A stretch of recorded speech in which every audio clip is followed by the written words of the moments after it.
Gabot po ng mga kaluluwa. Patunay po kayo doon. Ano po? And talagang natutuwa po kami dahil talagang ang Panginoon ay nagliligtas po ng mga kaluluwa.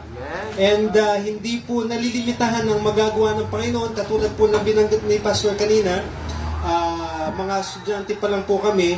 Hindi naman po ako ganun katanda, mukha lang. Kasi si Pastor elementary siya, 2 years old pa lang, elementary. Huwag niyo na pong kwentahin. Alam ko na po may kaidara na po. Buksan po natin sa aklat ng Roma, dito po sa Romans chapter 12. Alam niyo po, gusto ko pong malaman niyo na naniniwala po ko na ituro na rin po ni Pastor Garcia sa inyo po to and ni Ma'am Renilyn. By the way, bigyan ko lang po kayong konting background. Maliban po sa mga guro po kami ni Pastor Kenneth, mga youth advisors din po kami. Ano po, talagang pinapahalagahan po namin at iniingatan yung ating mga kabataan. Dahil hindi po natin alam kung anong mangyari. No? Iniingatan, pinoprotektahan. Dahil pagdating ng araw, hindi man po lahat, maiilan dyan na gagamitin po ng Panginoon. Naalala po namin si Ma'am Renalyn noon. Ano po, hindi pa po sila yung magkasintahan ni Pastor Kenneth noon. Kapag may youth activities, no? Gaya ng mga ito, no? Siyempre, medyo malayo po ng konti yung tirahan niya. Pag ginabi mo na po kami sa church, ay isa po siya sa kasama namin ihahatid, no? Pauwi po sa kanila. Pero alam niyo po, kinita po namin na sulit po ang lahat ng pagpapagal po natin sa Panginoon. Dahil wala pong dadaig, no? Na i-invest po natin, ibigay po natin yung ating buhay para po sa Kanya. Dito po sa Romans chapter 12, and basahin ko po yung verses 4 and 5. Pasensya na po, gusto ko pong isalin yan sa Tagalog, pero nalimitan lang po ng oras. Pero sa ating pong pag-aaral at sa ating pong pagtuturo ay sisikapin po natin isalin yan. Mas mainam po talaga yung ituro po natin sa Tagalog. Kapampangan po bang salita po dito? Ako po yung Kapampangan na hindi natutong mag-Tagalog. Taga Florida Blanca po, Valdez, Gasak po yung, malapit po sa Basa Air Base yung tatay ko po. Pero tumira po kami sa Parañaque and then sa Angeles, na kung saan halo-halo na po. No, mix-mix, mekos-mekos na, no, yung mga tao dun sa Angeles po. Romans chapter 12 and verses 4 to 5. Siguro ilingin ko po yung bautisan na tumayo po para bigyan po natin ng pugay at respeto ang salita po ng Diyos habang atin pong binabasa po ito. Romans chapter 12 verses 4 and 5. Basahin po natin. Nandiyan po ba kayo? Verses 4 and 5. Let's basahin po natin ng sabay-sabay. Ready? Begin. For as we have many members in one body, and all members have not the same office, so we, being many, are one body in Christ, and everyone members one of another. Tayo po'y manalangin.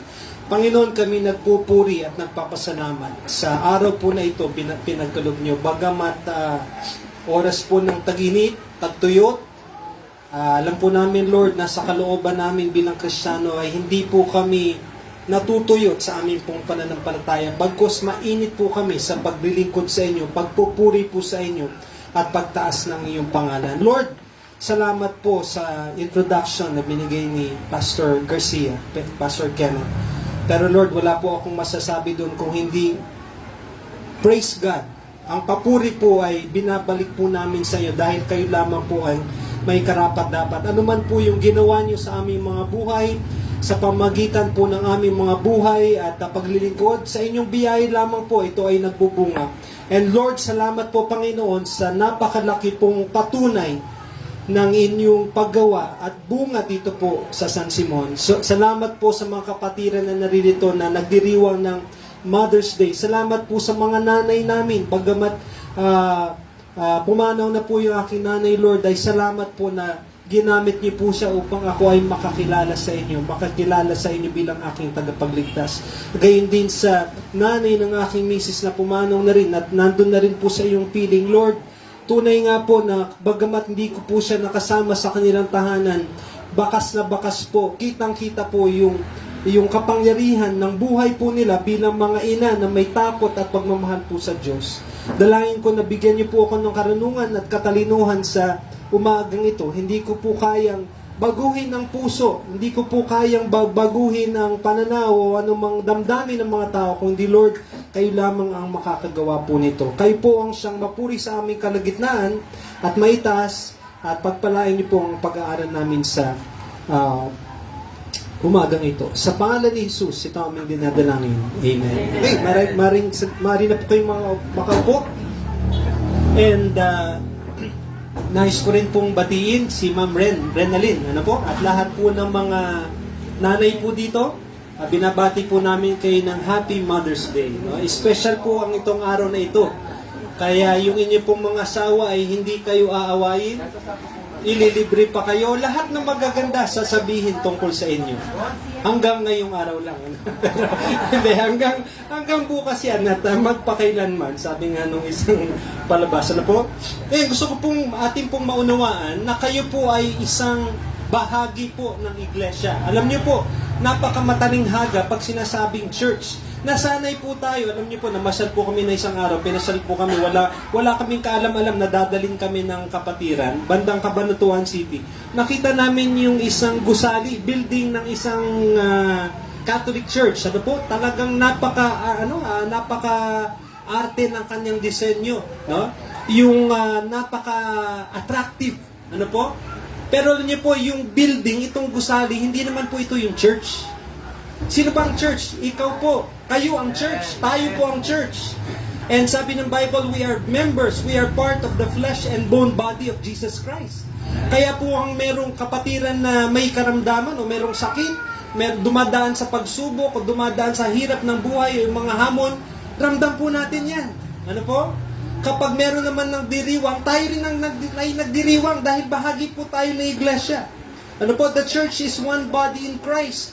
Hindi building ang church. You are the church. Every saved, baptized believer. Kung ikaw po ay mananampalataya, nagsisi ka sa iyong kasalanan, at tumanggap sa Panginoon bilang tagapagligtas niya, ikaw ay bahagi ng katawan ni Kristo. And ano ba itong Christ Saves Bible Baptist Mission? Ito ay representative. Ito ay representante ng iglesia, ng katawan na yun. Ito pong Bible Baptist Mission po na yun.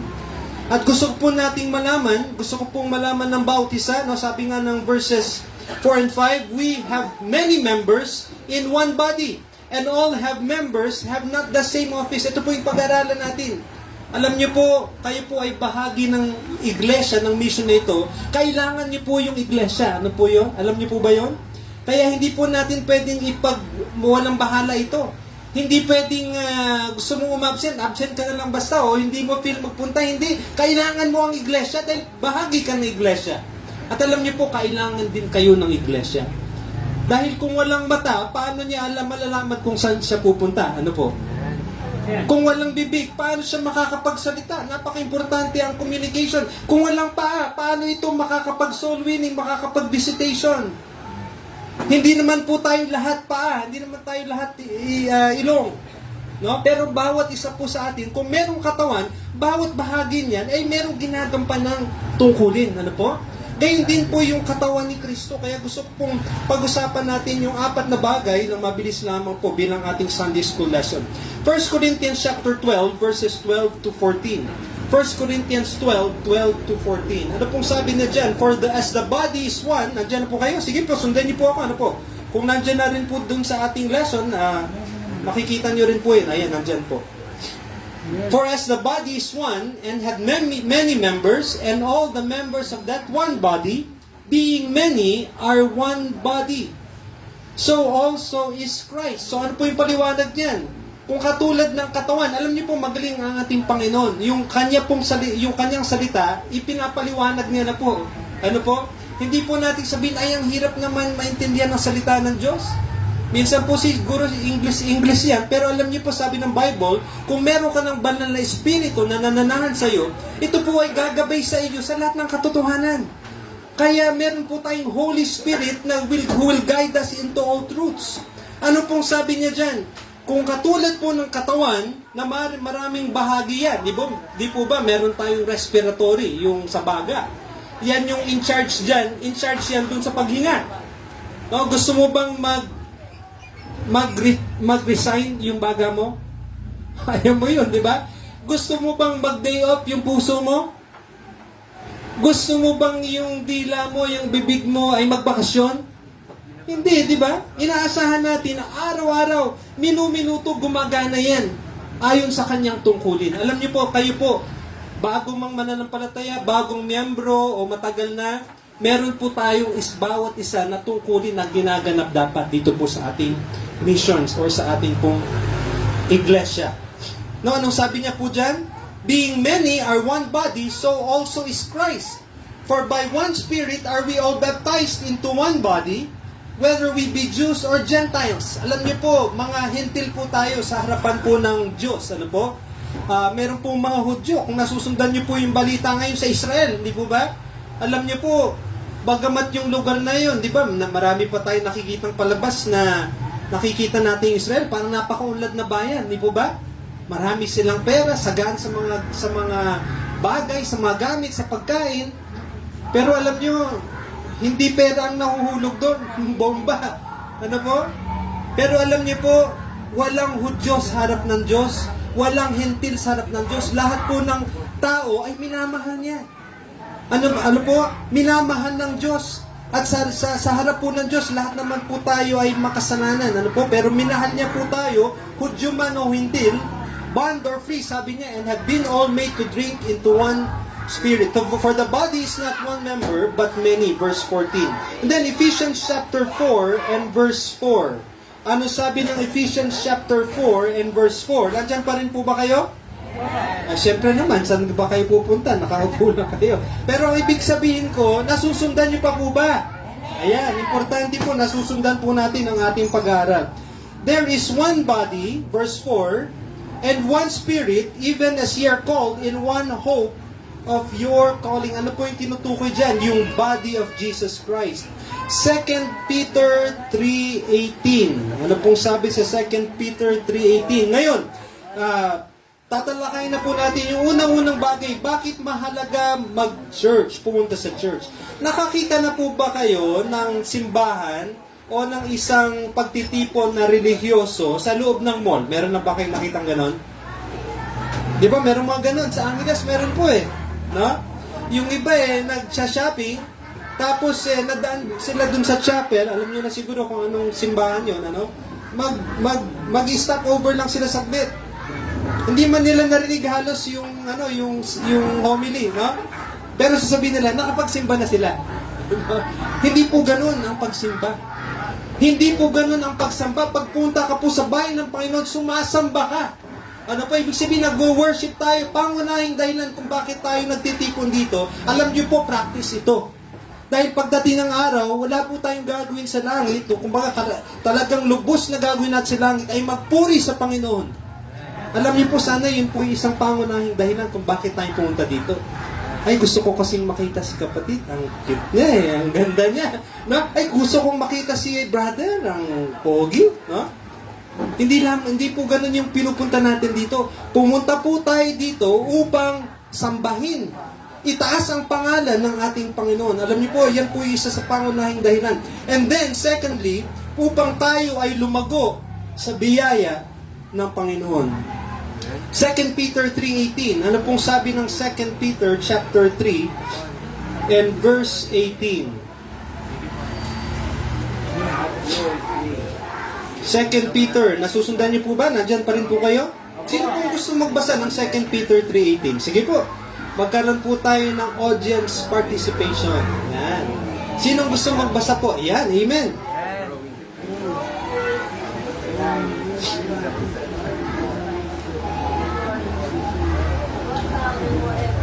Amen. So tayo ay lalago. Bakit ka nandito sa church? Hindi lang parang upang sumamba, kung hindi upang lumago sa biyaya ng Panginoon. And in the knowledge of our Lord Jesus Christ, of our Lord and Savior Jesus Christ. Yung inyong pong pangalan ng inyong mission ay napakaganda. Christ saves. Pero tanong ko, kilala mo ba talaga si Kristo? Yes, alam ko, siya yung pinako sa krus na matay para sa akin. Totoo po yun. Pero meron ka pang mas malalim. Meron ka pang malalim na pagkakilala sa Kanya. Ang dali pong sabihin, oo, hindi po ba? Pero alam niyo po, kung kilala niyo talaga si Kristo, maapektuhan ang iyong pamumuhay. Bawat aspeto po ng inyong pamumuhay, babangon ka, sabi ng Deuteronomy chapter 6, ang nasa isip mo yung Panginoon. Hihiga ka, nasa isip mo yung Panginoon. Papalakin mo, tuturuan mo yung mga anak mo, hindi dahil sa nakasanayan, hindi sa tradisyon. Kung hindi isipin mo, ito yung sabi ng salita ng Diyos, ganito ko dapat sila palakihin. Pagpunta mo sa trabaho, yes, engineer ka siguro, guro ka, teacher ka, o ano man yung trabaho mo, isipin mo muna, ako ay isang Kristiyano. Yun po yung nakakilala kay Kristo, kaya nga tayo Christians. Dahil followers tayo ni Jesus Christ. Tagasunod niya tayo, ibig sabihin yung kanyang mga utos, yung kanyang mga aral ay sinusundan natin. E paano mo susundin yung isang tao na hindi mo kilala? Alam niyo po, napaksaklap, di ba? Ngayon, 4 senator. Sino yun? Dati siya ay appointed son of Jesus Christ. Hindi po ako nag-aatake ng religion. Pero pansinin niyo lang po yung panlilinlang na ito, ano po? Dati appointed, itinalagang anak ng Diyos. There is only one mediator between God and man, sabi niya, the man Christ Jesus. And then naging siya na yung anak ng Diyos. Alam ko po yung sinasabing anak ng Diyos na Kristo sa Biblia ay nung namatay siya, halos 2,000 taong na nakaraan, bumalik na siya sa langit. Hindi pa siya bumabalik sa lupa. Pinadala niya, isunugo niya yung banal na espiritu. Ano po? Kilala mo ba si Kristo? Kaya po tayo nandito sa church upang kilalanin lalo yung ating tagapagligtas. Jesus is the Christ. Sabi ko nga, nung nagtuturo po ako sa Sunday school class namin, yung Christ, hindi apelyido yan. Hindi Kenneth Garcia. Hindi po. Ang Kristo, it is a title. Ibig sabihin, siya yung Messiah. Siya yung Savior. Siya yung tagapagligtas. He shall save His people from their sins. And then Ephesians chapter 4 and verse 16. Introduction pa lang ito, pero nakapahapew naman na po itong ating mga points. Ephesians chapter 4 and verse, thank you, Pastor. Meron na po dito. Mukhang basa na. Ayos na po yan. Alam niyo po, hindi dapat natin kamuyan ng pawis. Yan po kasi yung malusog. Di ba? Yung pinapawisan ka, uminom ka lang ng uminom. Ano po? Sa lahat ng baptist tayo yung init na init. Dapat tayo nagpapabaptize araw-araw. Hindi yung water baptism na ano po, dun sa banyo lang. So, pwede mo sabihin na I baptize you. Hindi naman po ganong baptismo. Ano po? Ephesians chapter 4 and verse 16. Ano pong sabi niya dito? Tandaan niyo po, pinag-usapan na po natin dito yung tayo bilang iglesia ay katawan. Ano po? Body. Sabi po ng verse 16, from whom the whole body fitly joined together. Di ba? Yung ating mga buto po dyan, hindi naman isang buong buto yan eh. Ano po? Merong tinatawag na joints. Di ba? Alam niyo ba kung saan yung joint ninyo? Sino pa dito may arthritis? Alam mo kung saan yung mga kasukasuhan, yung mga nudulot, kung saan yung tuktungan, di po ba? Ako, mahilig pa naman ako sa, ano ba yun? Bopis. Ang isang hilig ko, hindi naman ako nagpaparinig kasi ano naman hindi naman yung, matagal-tagal pa naman, yung isaw ng baboy, alam niyo yun? Tapos inadobo. Kahit ulam ko yun, alam na misis ko yan. Umaga, tanghali, gabi, kaya kong ulamin yan. No, sa umaga, para agahan, haluan mo lang ng itlog, no?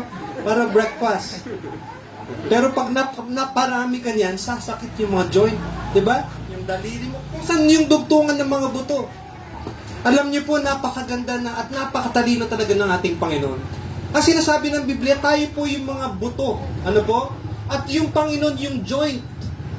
Hindi ko po kaya kilala lahat. Ang talagang kilala ko lang dito ng matagalan si Pastor Kenneth, si Ma'am Renalyn at si Kay, saka si Brother Jet. No? Yung iba, nasa mukha po siguro. Pero alam niyo po yung kagandahan, kahit hindi po tayo magkaano-ano sa dugo. Hindi ko po lang alam, baka meron pong kababayan po ako dito, meron sigurong galing Florida na pumunta dito, hindi ko po alam. Pero alam niyo po yung mahalaga, kahit di po tayo magkaano-ano sa dugo, ang pinakamahalaga, magkakapatid po tayo sa pananampalataya. Kaya wag po nating awayin yung kapwa nating Kristiyano. Kasi pagdating sa langit, yung mga kamag-anak nating sa dugo, wala na yan. Unless maligtas sila, ano po? Pero yung kamag-anak, yung mga kapatid mo sa pananampalataya, magpapamilya tayo hanggang dun po sa langit. Kaya sanayin na po natin yung makibagay, no? Live harmoniously, sabi nga po ng Biblia, ano po? So for the whole body, fitly joined together and compacted, no? Talagang saktong-sakto po yung dikit niyan, hindi po ba? Yung ating mga tuhod, yung ating mga siko, yan po yung tinutukoy ng Biblia. And then, that which joint supplieth according to the effectual working in the measure of every part. Kung may problema po yung tuhod natin, hindi tayo makalakad ng gusto, ng maayos, hindi po ba? Kung may problema po yung siko natin, hindi tayo makapagbuhat ng maayos, makapagtrabaho. Alam niyo po, yung katawan ni Kristo, kailangan maunawaan po natin na tayo ay iisa. Meron po tayong layunin na kung ano yung pinangunahan ng ating pastor na maging prayer natin, maging gawain natin, lahat po tayo nagtataguyod nito. Lahat po tayo nagsusuporta. Bakit? Isa po tayong katawan. Hindi po pwedeng sabihin ng tao, sige, kayo na muna mag-visitation, dito na muna ako. Ano mangyayari doon? Hindi po ba? Hindi pwede yun. E di ika-ika kayo bilang church na nagso-soul winning o nag-house to house. Kaya pag nag-iya si pastor ng mag-soul winning tayo, pag house to house tayo, magbigay tayo ng tracts, sama-sama po. Sabi po ng Psalms, behold how good and how pleasant it is for brethren to dwell together in unity. Alam niyo po, walang napakasarap na makita na tanawin higit sa magkapwa mananampalataya na nagkakaisa at na nagdilingkod at nagmamahal po sa Diyos. And then, ano sabi niya? Kung ang bawat membro, ang bawat Kristiyano, ginagampanan yung kanyang tungkulin, anong idudulot na ito? Increase of the body. Natutuwa po ba kayo na kayo po'y dumami na? Halos 2 taon pa lang po mahigit. Ano po? Praise God! May mga mission po ako, hindi ko naman sinasabing may problema sa mission nila, pero siguro kalahati pa lang ninyo, 2 years, 3 years, 5 years na. Natutuwa po ba kayong lumalago kayo sa bilang? Amen, praise God po rin yung Panginoon, gawa po ng Panginoon yan. Pero pangako ng Panginoon, kung magtutulungan kayo at magkakaisa, at yung hangarin ng iglesia na ito ay iisa rin sa bawat puso ninyo, lalo pa pong lalago ang iglesia na ito. Lalo pa pong lalago ang mission na ito. Mamaya, tatalakayin po natin, meron tayong kanya-kanyang gifts. Hindi po ba? Brother Joey, yung gift ko lang kumain. Pala tayo, gift yan. No? Pero ang tinutukoy kong gift ay yung pwede kang preacher, pwede kang mangangaral, o ikaw ay magbigay ng tracts. No? Meron po akong karanasan nun, nung ako ay sinama ng aming pastor, Pastor Quinn na, naging pastor din po ni Pastor Kenneth yun. Malaking tao siya, yung Amerikano, ano po? At pumunta kami dun sa Capiz, dun sa Iloilo, ay sa Panay. Sa Iloilo, meron po silang isang member na namimigay ng tracts. At mamaya, nung namimigay siya ng tracts, narinig yan, meh. Yung pala, kambing na yung binibigyan niya. Bulag itong taong ito. Bulag itong mananampalataya na ito. Pero namimigay siya ng tracts. Kahit na kambing na yung binibigyan niya. Ano po yung sinasabi nun? Alam niyo po na meron siyang tungkulin bilang mananampalataya.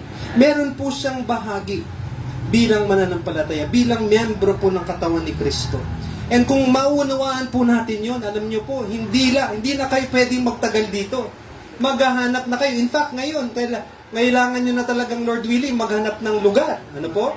Tinitignan po natin. Alam niyo po, sabi ko nga, binabanggit ko minsan kay Pastor Kenneth, kung mga ibang mga pastor na hindi naman galing sa Mountain View, ginagamit ng Diyos yung Mountain View para bigyan ng lupa, how much more kayo? Hindi po ba? Kumbaga, ito talagang anak ng Mountain View. Ano po? Kaya hindi po imposible, mag-pray po kayo, no? Pag lumalakad kayo, kaya sabi ko nga po kanina, kung kung kilala niyo yung ating Panginoong Kristo, maapektuhan na inyong pamumuhay. Kaya pag lumalakad ka dyan, hindi mo lang niisip, ako, may mga kaibigan ako, negosyante, no? Pag naglalakbay kami, ang nakikita nila, ay yun, pwedeng pwesto yun.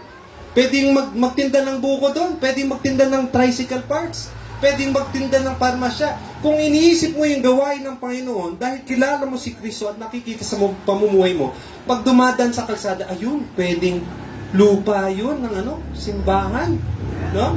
Ayun, magandang pwesto yun kasi maluwag yung daan. No? Malaki yung lote at lalaki pa.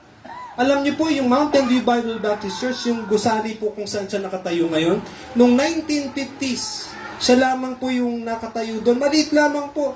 Napapalibutan ng mga palayan. Sino po bang akalain na lalaki yung gawain po doon sa biyaya ng Panginoon? Alam niyo po, wag niyo pong ilimit yung Panginoon. Ay, matagal na kasi yung Mountain View. Ay, marami kasing mananampalataya dyan. Alam niyo po, ganito lang nag-umpisa. Yes, merong time po na maraming Amerikano noon. Pero nung umalis na yung mga Amerikano, natira mga Pilipino kakapiranggot. Pero ginamit pa rin po yun na lumago yung Panginoon. Bakit? Dahil yung mga natira, naunawaan nila, meron po silang tungkulin. Meron po silang role na gagampanan. At dahil po naunawaan nila yon at tinupad po nila, pinagpala ng Panginoon. Sabi ng Acts chapter 2, and the Lord added to the church daily such as should be saved. Gusto ng Panginoon na dagdagan ang Christ Saves Bible Baptist Mission. Yun din po ba yung hangarin nyo? Di ba isang church po tayo? Yun din po yung hangarin natin. Kung hangarin po natin yun, aalamin po natin yung ating gifts, yung ating role, at tutuparin po natin ito. Christ for the perfecting, ano sabi niya pa? According to the effectual working in the measure of every part, maketh increase of the body unto the edifying of itself in love. Alam niyo po, mamaya pag-usapan natin yan. Alam niyo po, sabi ng Bible, love covereth a multitude of sins. Hindi naman ibig sabihin nito na kinukonsinti mo yung mali. Ano po? Kundi yung pag merong nagawang mali sa'yo, dahil mahal mo yung tao, mahal mo yung Diyos, papatawarin mo yan. No? Kung merong mali o merong hindi magandang karanasan, papatawarin mo. Kaya nga sa chapter 13 ng 1 Corinthians, charity, no? Pagmamahal, pagkakawang gawa, tatalakayin po natin mamaya yun. Ano sabi po ng Ephesians chapter 4 and verse 12? Nandyan pa po ba kayo? Amen. Tignan po natin. Sino magbabasa po ng Ephesians chapter 4 verse 12? Sige po. Sige po, kung nakita nyo na po yung Ephesians chapter 4 and verse 12, tayo po kayo at basahin nyo po.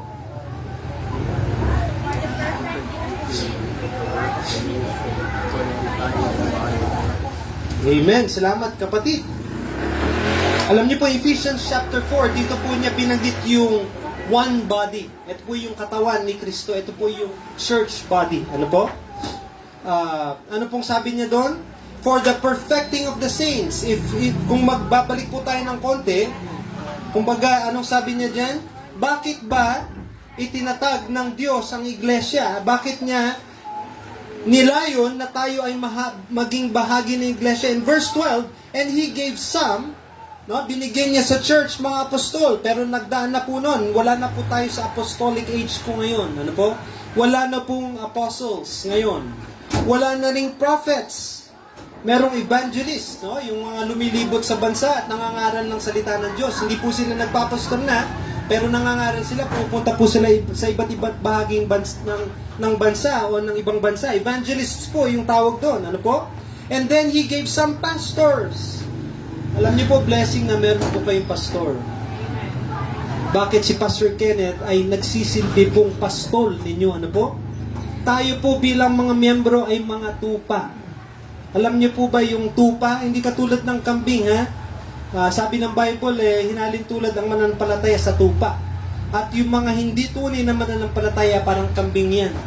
Yung kambing ay yung tupa, nagugutom na ako tuloy. Mahilig kasi ako sa pinapaitan No? Mahilig din ako sa inihaw, no? Kahit na mapait-pait yan, basta't may kalamansi, pwede na. Sasakit na naman yung aking mga joints niyan, ano po? Pero sabi ng Biblia, tayo po ay mga tupa. Kung aralin nyo kung ano ang tupa, hindi katulad dito ng aso o ng pusa na kaya niyang ipagtanggol yung sarili niya.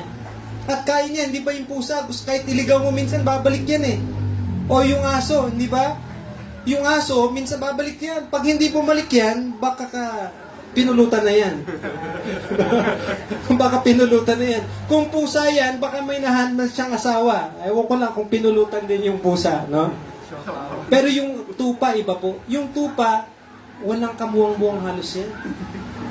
Napaka-helpless.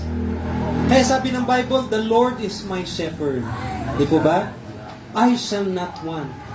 Ibig sabihin nun, yung I shall not want, di naman yung wala ka nang hangarin sa buhay, kundi hindi ka magkukulang. Well, hindi naman sinabi ng Panginoon na automatic lahat, papayamanin tayo ng Panginoon. Hindi, yung mga pangailangan mo, ay tutugunan niya.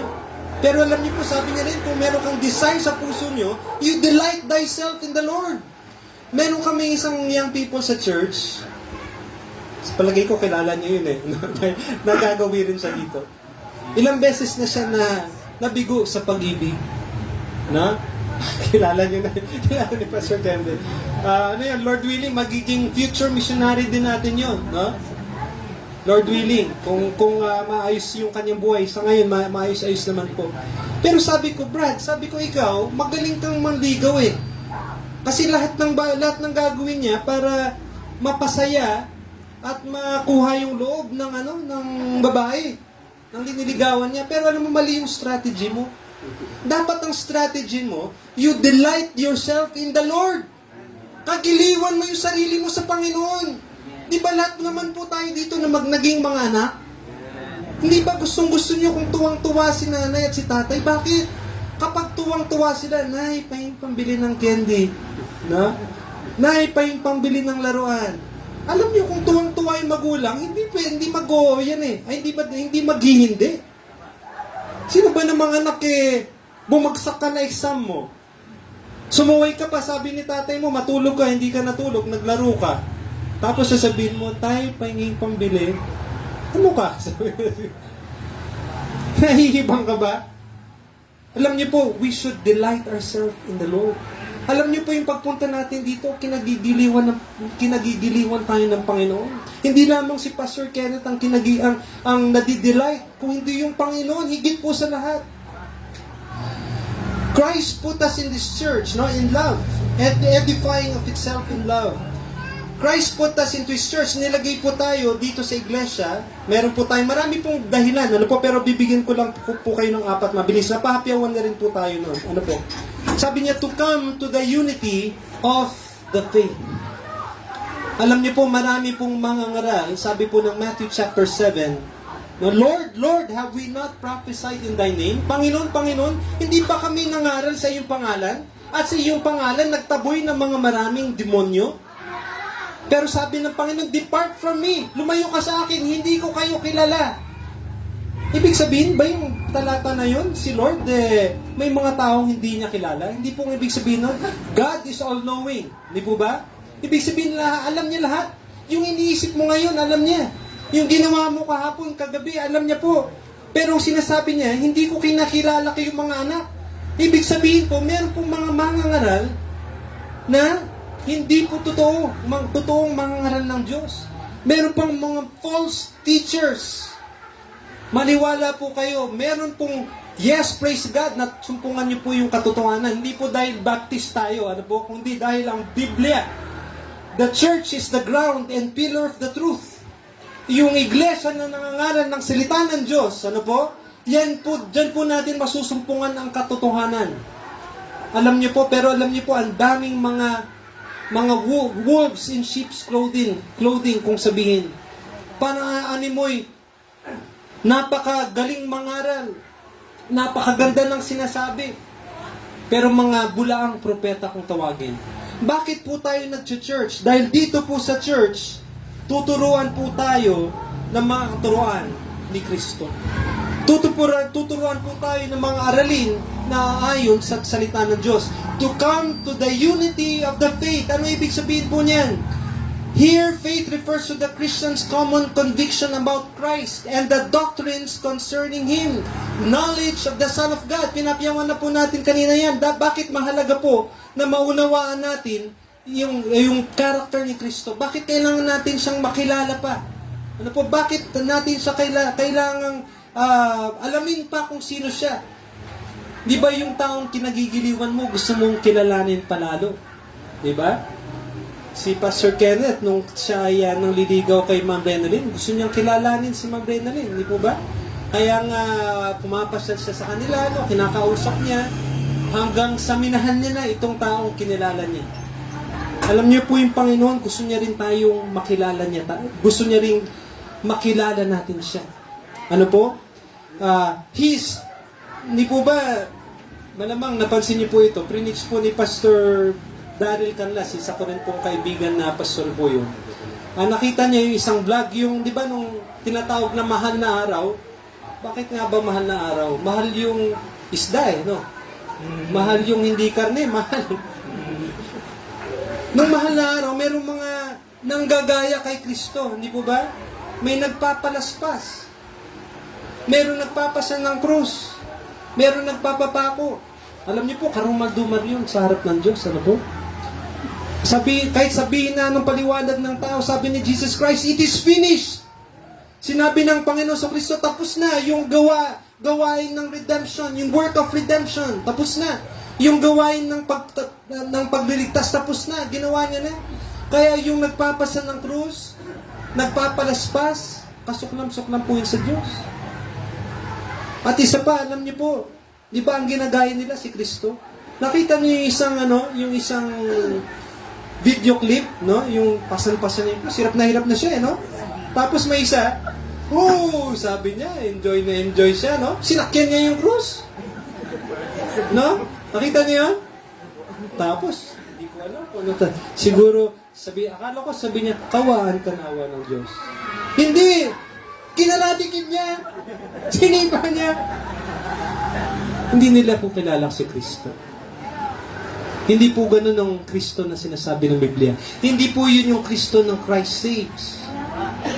Bakit di po nila kilala si Kristo? Dahil hindi po sila napunta sa isang Bible-believing Baptist church. Mabalat po kayo dahil ang tinuturo po dito, pinapangaral po dito, hindi yung Kristo na nakapako sa krus, hindi yung Kristo na nasa sabungan, kung hindi yung tunay na Kristo na siyang tagapagligtas. He's not only God, He's not only man, He's both man and God. He is the God-man. Paano mangyayari yun? Hindi ko maunawaan. Sabi ng Biblia, my thoughts are not your thoughts. His ways are not, our ways are not His ways. Hindi natin maunawaan yan. Pero yun po yung sabi ng Biblia. Yan po yung sabi ng Diyos sa salita niya. He is the Messiah, the Savior. Kahit na sinasabi ng mga Hudyo ngayon na hinaantay pa namin yung Mesyas. Alam niyo po, dumating na Pero nakakalungkot sa mga Hudyo ngayon. Inaantay pa rin po nila. Hindi nila kilala si Jesus na Mesyas. He is the Lord of Lords and King of Kings. Yes, amen. He is that great I am. Di ba, nung sa Old Testament, nung kausap ni Moses si God, I am that I am. Ano ba sinabing I am? Baga, I exist. Di ba? Sa grammar, yung state of being yun, di ba? I am, ako ay buhay. Sabi ng Diyos, di ba, ng Ama, ang Ama ay nagsasalita doon. Pero nung si Kristo ay nabuhay, nangaral siya, ano sabi niya? I am that great I am. Alam niyo po ang sinasabi ni John, ako ay Diyos. Ako ay Diyos. And He is the head of the church. Kaya the maturity of the perfectly balanced character of Christ. Alam niyo po sa Bible, ay sa Christian school, sa academy, kung saan po nag-aaral si Pastor Kenneth, at kung saan po ako nagturo, meron pong tinatawag na character traits. Yung mga, anong tinatawag dito, yung mga, ano yung character trait, Pastor, sa Tagalog? Yung mga katangian. No? Siguro yung pinakamadaling, malapit na salita. Mga katangian ni Kristo. Yung pagtadyak, hindi katangian ni Kristo yun. Di ba? Sabi ng Bible, nung si Kristo ay pinagsalitang masama, hindi siya sumagot ng masama. Nung binugbog siya, nung sinabi, kung Diyos ka, hulaan mo nga kung sino yung sumampal sa'yo, nung sumuntok sa'yo, napakasakit yun, ano po? Hindi lang mang physical, kung hindi pang lalaki, sige, kung Diyos ka nga, sabihin mo kung sino sa amin yung nanuntok sa'yo. Grabing panlalait, mga kapatid. Si Jesus Christ, yung ating katangian ng Panginoon, siya ay mapagpatawad. Siya ay mapagpakumbaba. Ano po? Siya po ay Prince of Peace. Meron po kaming Bible student, no? Kasama ni Brother Jed, si senior nila, si Brother Angelito Pastor Kapuno. Ang thesis niya, no? Magtitesis din si Brother Jed, no? Ay, huwag kang matakot, brother. Second year ka na, no? Ayun, huwag kang maniniwala sa sinasabi nila tungkol sa professor na meron daw terror doon. No, huwag kang maniwala sa lahat. Yung iba lang. Pero sinisiguro ko sa iyo, dahil membro ka ng Christ Saves, yung pagtrato ko sa iyo ay pantay-pantay lang. Walang favoritism. Ano po? Pero alam niyo po kapatid, maraming mga Muslim po ngayon, ano po? Pero hindi po natin sila kinamumuhian, ano po? Mahal po natin sila, pero nakakalungkot. Sinasabi ng mga Muslim that Islam is the religion of peace. Pero pag-aralin mo yung history, si Muhammad mismo yung propeta nila, ilang digmaan, 11 mahigit digmaan na kanyang winage upang patayin yung mga hindi Muslim. Halos yung kanyang lifetime ay dinedicate niya upang patayin ang mga tinatawag na infidel, mga Muslim. Hindi po ganun ang ating Diyos. He is the Prince of Peace. He is the Lord of Lords. Ano po? Sabi ng 1 Peter 2:21, anong sabi niya doon? Nandiyan po ba tayo? 1 Peter chapter 2 and verse 21. Yun. Sige po, sino po yung nandiyan na? Pakibasa po. 2:21 to 24. Sige, tayo ka, tapos basahin mo. Sige, malakas. Yun.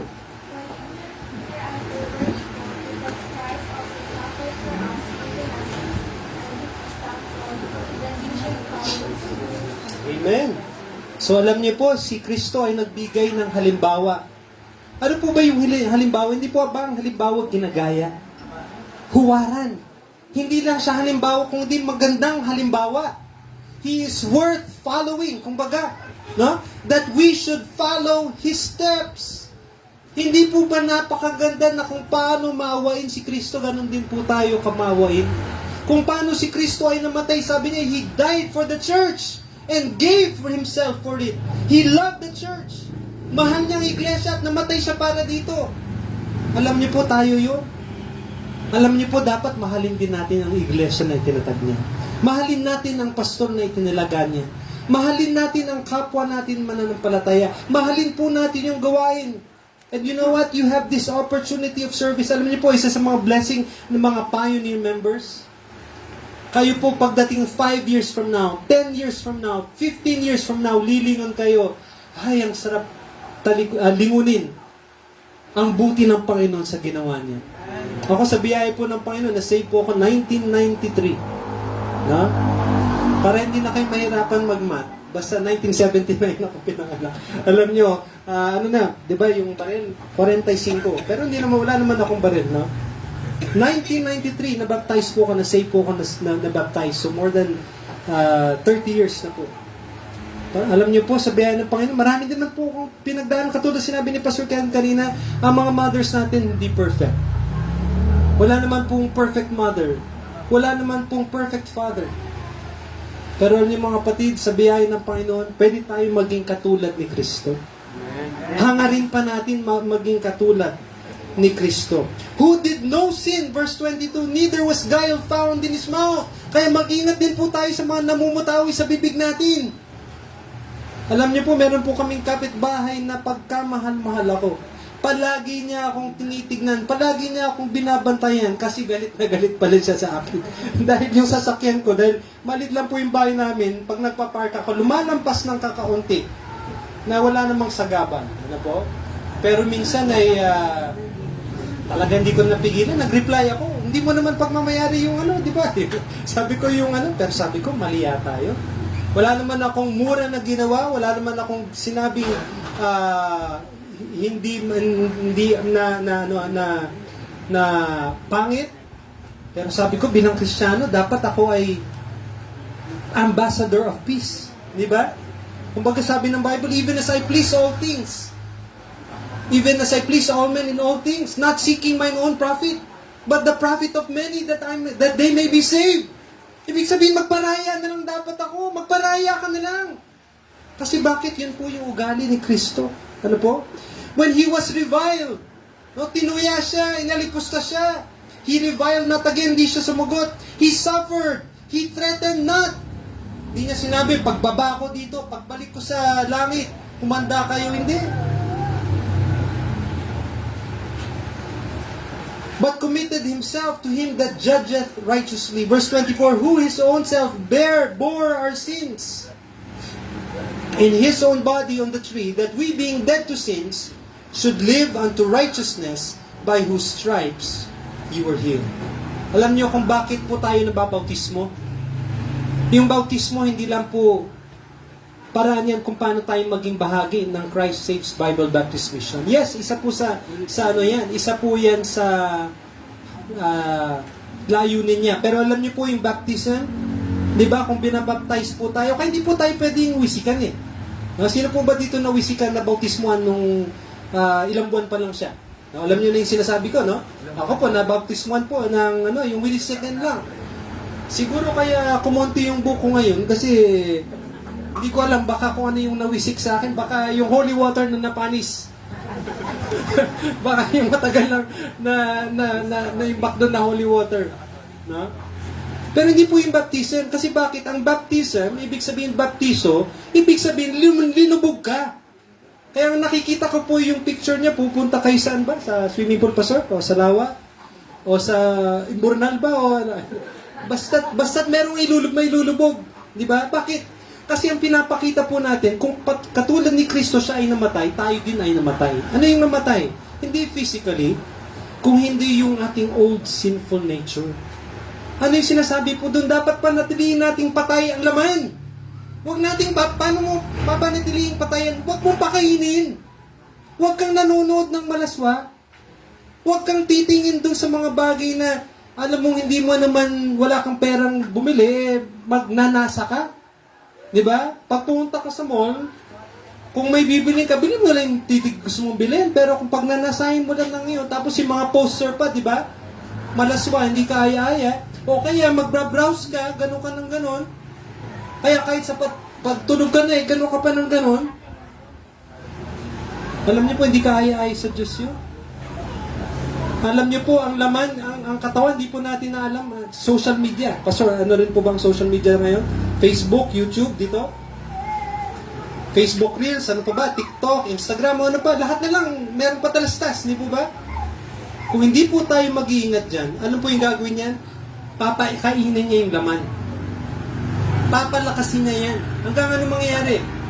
Yung mga kasalanan na ginagawa doon sa pinapalabas, gagawin mo na rin. Pero sabi ng Bible, nung ikaw ay nabaptismohan, ang pinapakita mo, katulad ni Kristo, ay namatay ka. Ibig sabihin, binoon mo yung flesh. Mortify, sabi niya, huwag mong panatiling buhay, patayin mo. Diba, masama ang pumatay ng kapwa, pero yung pumatay ng flesh, hindi. Yung sinful nature natin, ano po? Pasensya na po, medyo mag-overtime po tayo ng konti, pero tapusin na po natin ito. To be no more children in the faith, become an adult in the faith, number 2. Para hindi tayo yung parang, di ko naman sinasabing masama maging bata. Hindi ko po sinasabing yung mga bata ay masama dahil batang isip. Di ba? Dahil bata sila eh. Pero kung tumanda ka na, batang isip ka pa rin, okay lang ba? Hindi na, di ba? Bata ang isip ka, dahil bata ka, okay yun. Pero kung tumanda ka na, or lumaki ka na, nasa sunggulo ka na, at batang isip ka pa rin, hindi na maganda yun. Eh, sabi ng Bible, quit you like men. No? When I was a child, I spake as a child, sabi ng apostol, ano po? So, paano tayo magiging adult? Di ba yun yung growth, di ba? Yung paglaki natin. Si Brother Jed, no? Malaking bulos na tayo. Ilan taon ka na ba, Brother Jed? 21. 21, no? Bata pa na. Laki na po, Pastor. Tangkad na po, Pastor, no?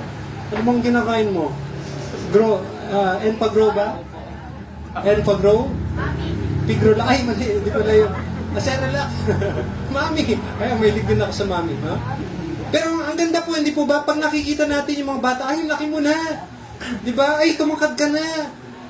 Ay, lumapad ka na. Kasi hindi sila lumalaki. Wala. Pero na-appreciate po natin, hindi po ba? Alam niyo yung gusto ng Panginoon, tayo din po ay nag-grow. Hindi lamang physically, kundi spiritually. John 3:16, praise God, memorize mo. Pero 3 taon na lumipas, John 3:16 pa lang din ang alam mo. At nakalimutan mo pa yung ibang words. Nakalimutan mo pa yung iba. Kailangan lumago ka na, kapatid, no? That we be no more like children tossed to and fro. Yung sala sa init, sala sa lamig, kung saan ka dinala, doon ka pupunta. Hindi. Dapat kung meron kang kaibigan, dahil mananampalataya ka na lumago, punta tayo doon, piyesta. Una-una, ano ba ang piyesta? Ito po ay Alam niyo po, matindi rin ang piyesta sa amin sa Florida Blanca, Gasak, no? Sa Valdez. Pag sinabing piyesta, tabi-tatay ko nung bata ko, punta tayo doon. No? Pero nung naunawaan ko na ang piyesta, ay ito pala ay pagdiriwang na nakadedicate sa mga santo, sa mga imahe. Sabi po ng Bible sa Exodus chapter 20, Thou shalt not make unto thee any graven image. Huwag kang gagawa ng rebulto doon po sa amin. Pagpapunta namin ng Valdez, di ba? Guagua, pakaliwa. Gulangko, kanan, pagwagwa, pa Valdez yun. Doon po sa Bacolor no? Gawaan ng mga rebulto. Hindi naman kasi sabi nila, hindi mo naman yan talagang sinasamba mo. Lumuluhod ka nga, nananalangin ka, paano hindi ka sumasamba? Unang-una pa lang sabi ng salita ng Diyos, huwag kang gagawa ng anumang imahe.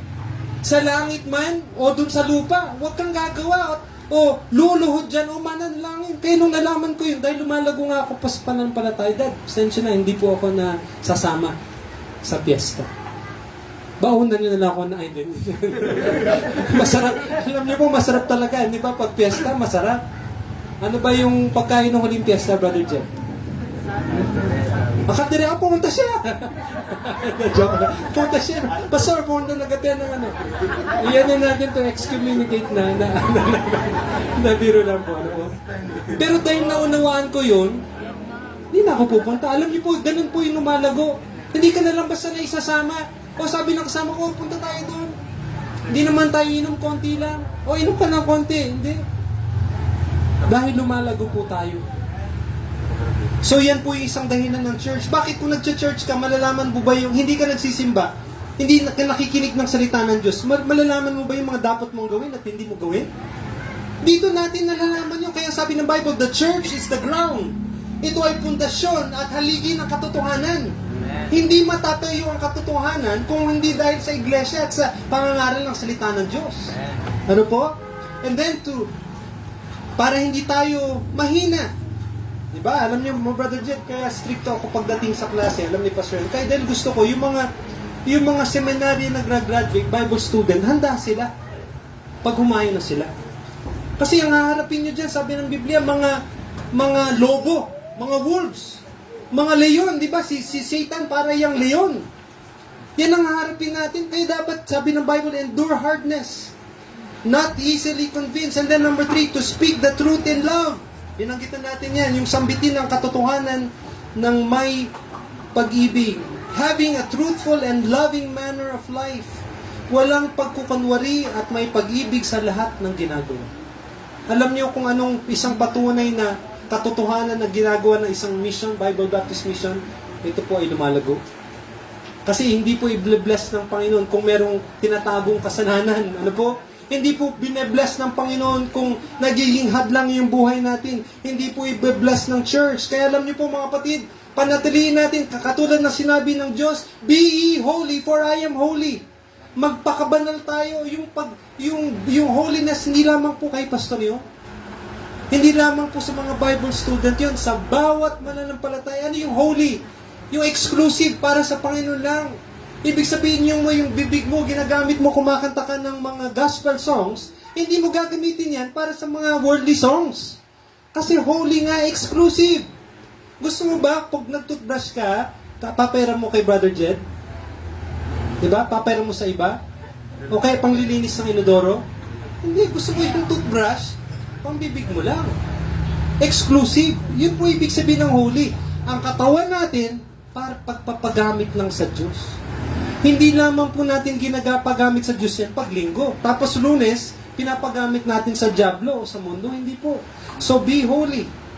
And then lastly, to help build the body, the church. Magtulungang, panghuli na po ito, itayo ang katawan, ang iglesia. Ephesians 4:16, dito na po tayo magtatapos. Salamat po sa inyong attentiveness. Gising pa po ba kayo? Yeah. Ayun, yun siguro yung blessing, Brad, ng talagang hindi ganun kapresko, no? Kasi hindi ka basta-basta matutulog eh. Yun naman ang no? Yun naman ang blessing, no? Gising na gising tayo. Ang ayaw nyo po mamayang service, papatulugin ko po kayo. Ano pong sabi ng Ephesians chapter 4 and verse 16. From whom the whole body fitly joined together and compacted by that which every joint supplieth. Di ba kilala nyo si Carlos Yulo? Kilala nyo ba si Carlos Yulo? Di ba? Siya yung ating kauna-unahang gold medalist. At kung makapag-tumbling siya at tumalon, para lang siyang naglalaro. Di ba? At ibibitin niya yung katawan niya, tapos dahan-dahan siya. Eh ako nga, mag-pull ups lang ako ng 5, pawis na ako. Mag-push up ako ng 5, parang 1 tonelada na yung dinala ko. Hindi po madali. Hindi po ba? Na pasalin niya yung katawan niya. At higit pa, hindi madali na sa larangan na yon, sa sport na yon, nanalo siya ng gold medal. Bakit po? Dahil yung katawan niya, ito ay nagpa-function ng hindi lamang ng maayos, kung hindi talagang nasa high level. No? Sigurado, walang sakit yan na malubha. No? Sigurado, walang arthritis yun. Di ba? Eh, paano kung nagpatakbo siya tatambing? Aray, sabi niya. Di ba? Alam niyo po yung katawan din gano'n. Yung body, yung church body. Kung maayos po, healthy po ito. It can function properly and it can be productive sa gawain ng Panginoon. So parts of the body help each other in the growing process. Alam niyo po, hindi lang si Pastor ang tutulong sa inyo na lumugo sa pananampalataya. Ang bawat kapwa po mananampalataya dito sa Christ Saves Bible Baptist Mission, may tungkulin kayo na tulungan ng bawat isa na lumago. O sis, na-miss ka namin sa church. Nagkasalubungan kayo, ganun lang. Alam mo hindi siya nagsimba or matagal na siya hindi nag-church. O alam mo nagka-problema siya. O, sis, anong mangyari? Pinag-pray ka namin. No? Nasa prayer list ka namin. O eto, kung ano yung may tutulong kayo ko sa inyo, eto, tanggapin mo ito. Ganyan po yung church body, hindi po ba? Kung ano yung may tutulong natin upang kung ano yung mabibigyan natin upang makatulong sa kapwa na mananampalataya, gagawin po natin. The pastor, remember this, the pastor and his wife are not to do all the work in the church. Gusto niyo po bang humabay yung buhay ni Pastor Kenneth and ni Ma'am Renalyn? Tulungan po natin sila sa gawain. Alam niyo po, itong katawan na ito, may hangganan po ito. Kahit na sikapin nila, nilang magpaka-healthy, no? Kaya nga nung pinakain kami ng Eat All You Can, lahat talaga kinain natin, Pastor.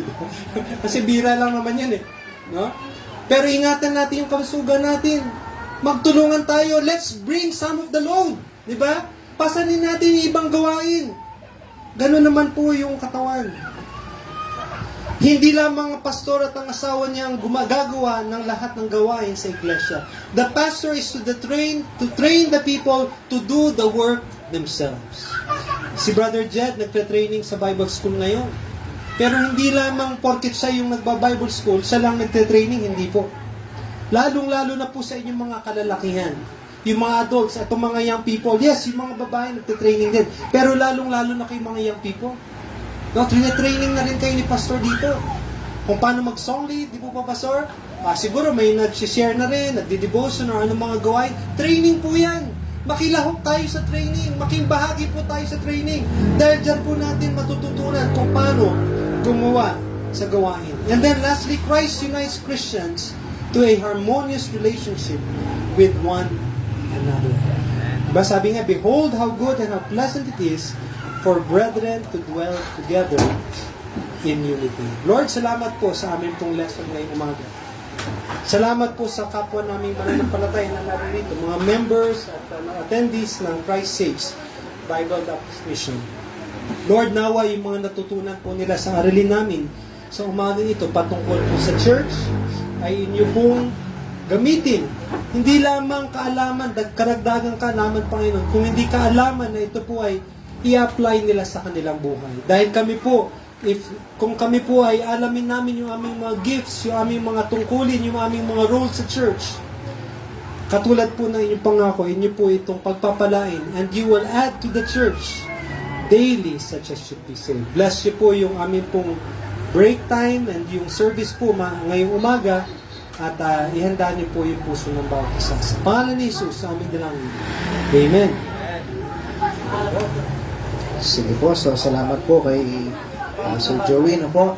So sa pagpapatuloy po natin, magkakaroon tayong break time. Pero bago po yan, pag-pray po natin ating offering. Ito yung ating faith promise at yung ating tithes na ibibigay para sa Panginoon. Sige po, mag-pray muna po tayo. Panginoon, salamat po sa binigay niyo po na pagkakataon na pwede po kaming makapagbigay sa amin pong ikapo at yung aming pong mga pangako sa inyo. Tapos saan makatulong po sa mga pastors and missionaries. Kayo po mag-bless po sa mga nagbigay. At yung binigay, Lord, lagi po magamit po sa inyong kapurihan at sa pag-strengthen po ng mission na ibinigay niyo po sa amin. Purihin po kayo, Lord, sa lahat ng bagay po nito. Sa pangalan ni Jesus. Amen. Okay, sige po. Pagbisita po kayo, wala pong bayad yung binunta niyo po dito. Pero in-encourage lang namin yung bawat isa na matutong magbigay para sa Panginoon.